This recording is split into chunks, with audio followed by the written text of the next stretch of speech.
Ayan po, good morning po sa ating lahat and welcome po sa ating morning devotional.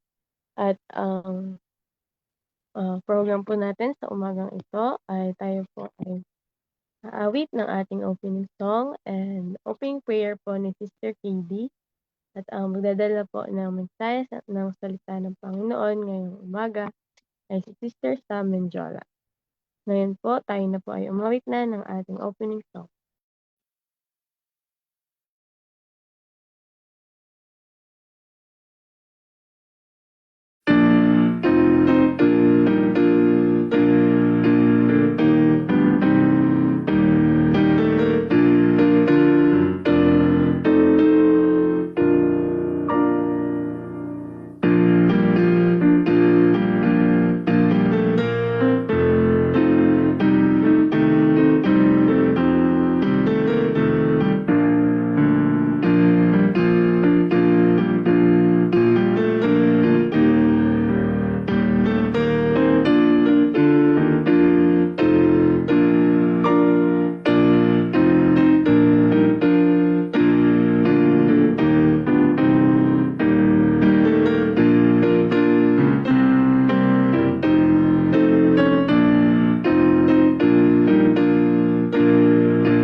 Nandito po ba si Sister KD?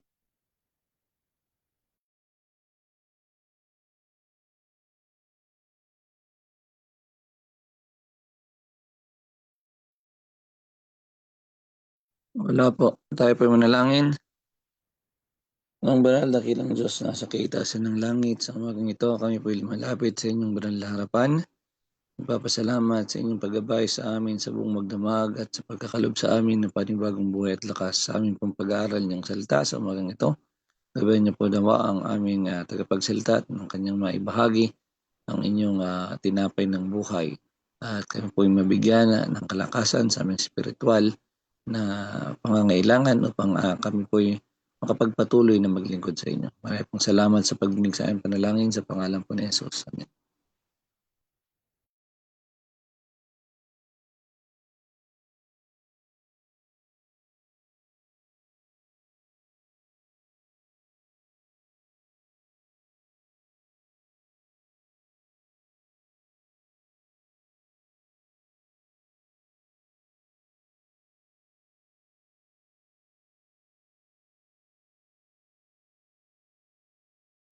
Ano po pwede mag-share screen?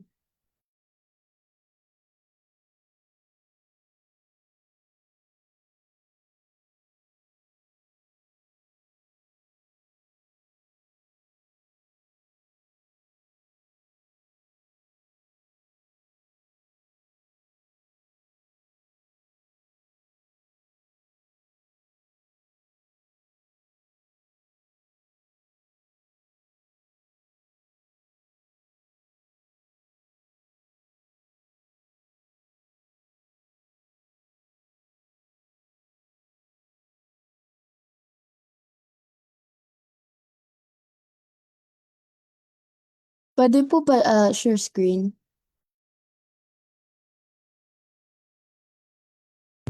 Sandali lang po, pag-download pa.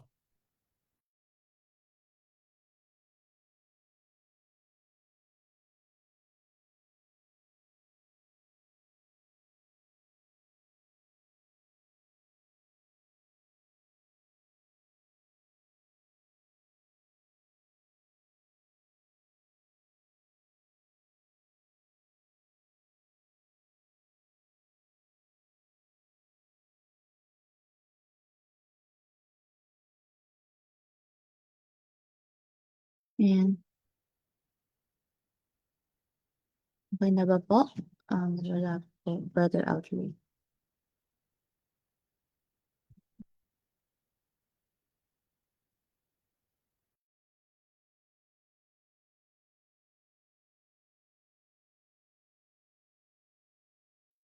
So magandang umaga po sa ating lahat and welcome back sa ating daily morning devotional. Ako po ang inyong speaker sa umagang ito. At ang title po ng ating devotional ay The Signal to Begin. Sabi po sa ating key text para sa ating devotional, "And he said unto me, unto 2,300 days, then shall the sanctuary be cleansed." Daniel chapter 8, verse 14. So sabi po sa ating first paragraph, we should be earnest students of prophecy. We should not resist until we become intelligent in regard to the subject of the sanctuary, which is brought out the visions of Daniel and John. This subject sheds great light on our present position and work, and give us unmistakable proof that God has led us in our past experience. Next slide po yun. So, sinasabi po sa ating unang paragraph na ang Panginoon po gusto niya ang kanyang mga tauhan na aralin ng maigi ang prophecy ng Biblia dahil na dun, especially dun po sa libro ni Daniel at nung sa Revelation. So, para maunawaan daw po yung sanctuary, na matulungan tayo na makita kung kung paano po naggagabay ang Panginoon sa kanyang mga tao throughout history, at pinapakita din sa atin na kasama din po tayo sa kanyang plano ngayon.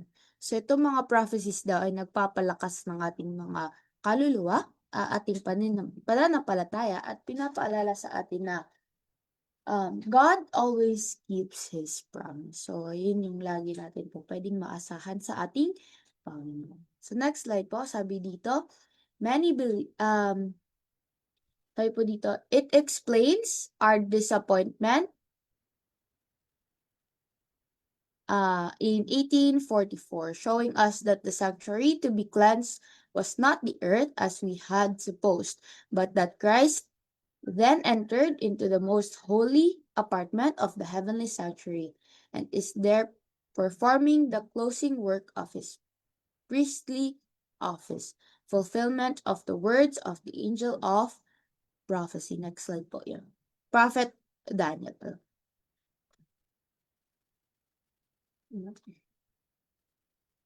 Sabi po dun sa,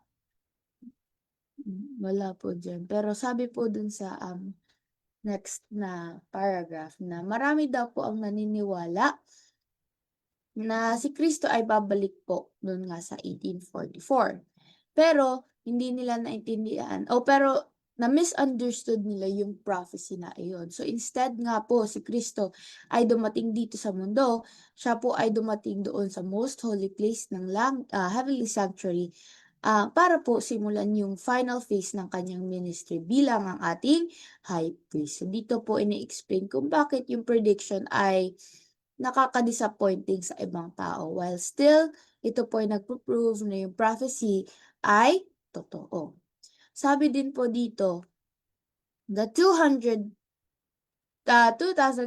days had been found to begin when the commandment of Artaxerxes for the restoration and building of Jerusalem went into effect in the autumn of 457 BC, taking this as the starting point where there was perfect harmony in the application of all the events foretold in the explanation of that period in Daniel chapter 9 verses 25 to 27.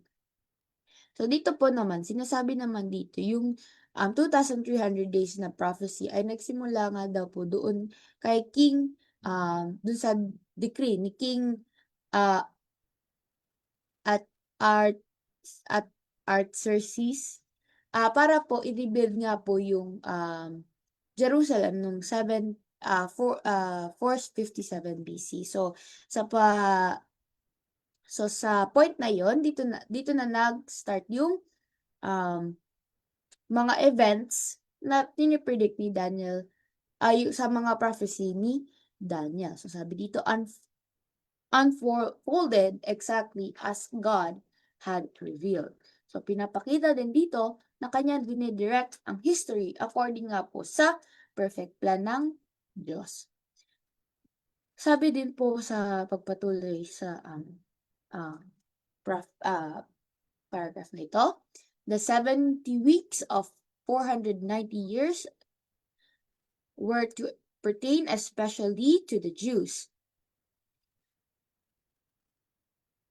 At this expiration of this period, the nation sealed its rejection of Christ by the persecution of his disciples, and the apostles turned to the Gentiles in AD 34.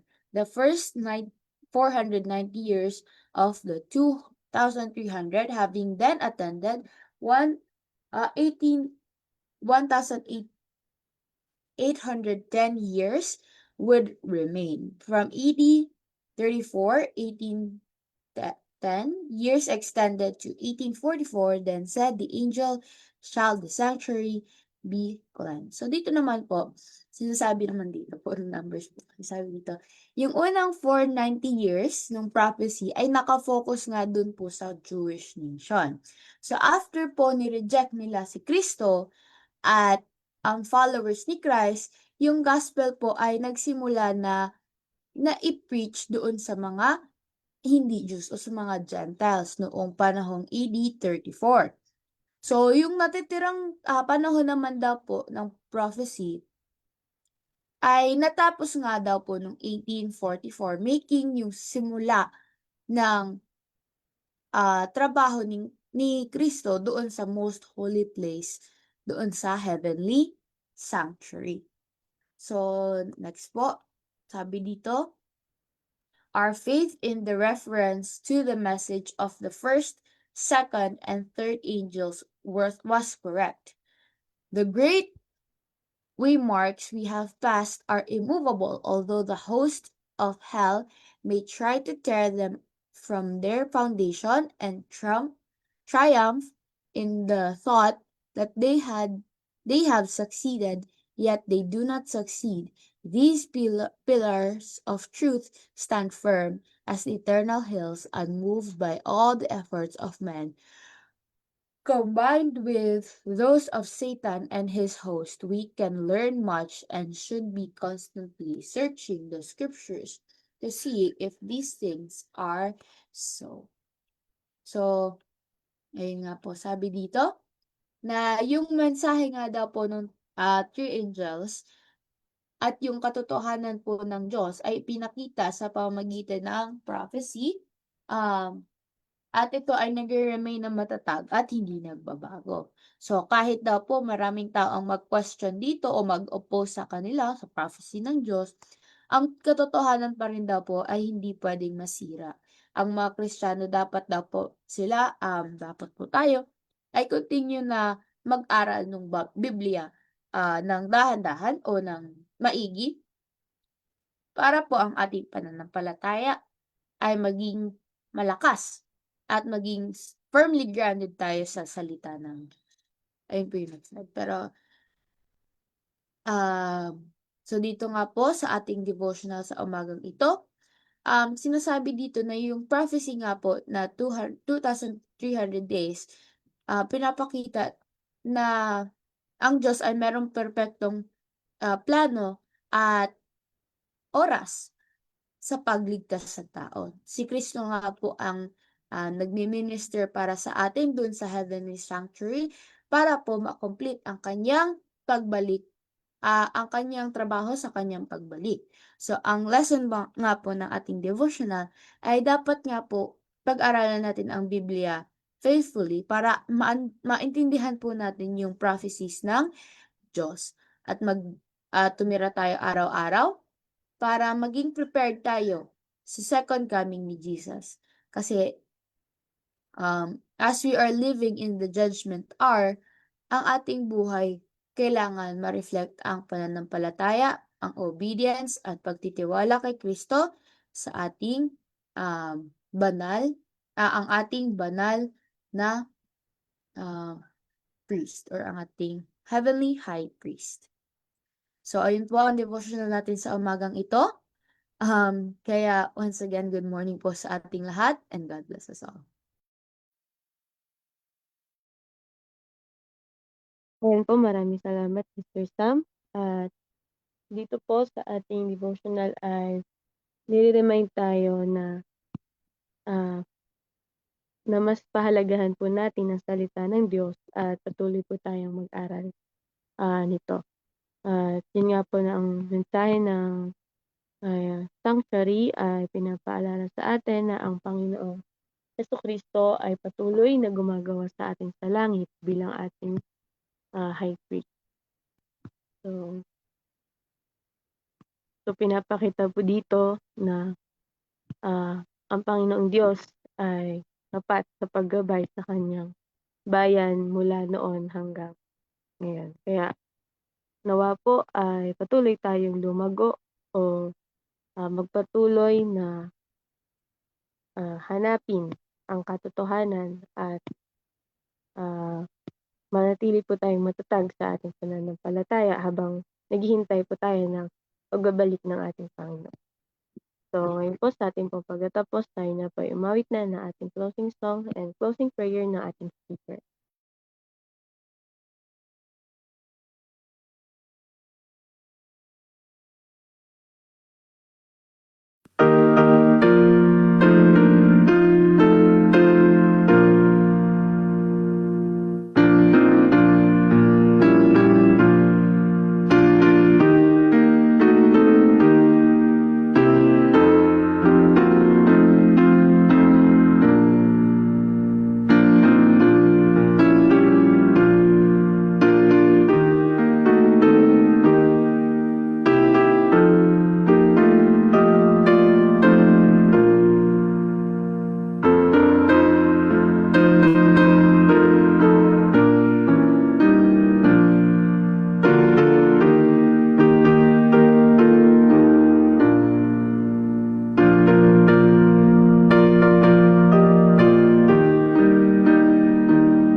Tayo po ay manalangin. Let's pray. Our Father in heaven, for the wonderful message you've given to us and witness it again this morning, for giving us joy and strength, and for letting us hear the message this morning. Please help us apply the message that you have heard. Please help us to apply it in our hearts and in our minds so that we can be short in our daily lives and for people who are around us. We also pray for sick, touch them with the healing hands, and please forgive our sins that we have put against them. Thank you for always hearing and answering our prayers. In Jesus' name we pray, amen. Yan po, at dito po nagtatapos ng ating morning devotional. Maraming salamat po sa lahat ng kasama natin sa Zoom and sa mga nanonood po Facebook Live. At muli, inaanyayahan ko po kayo na samahan kami sa aming evening devotional na 6 p.m. and ganun din po ng morning devotional po natin ng 5 a.m. Good morning po and God bless po sa ating lahat.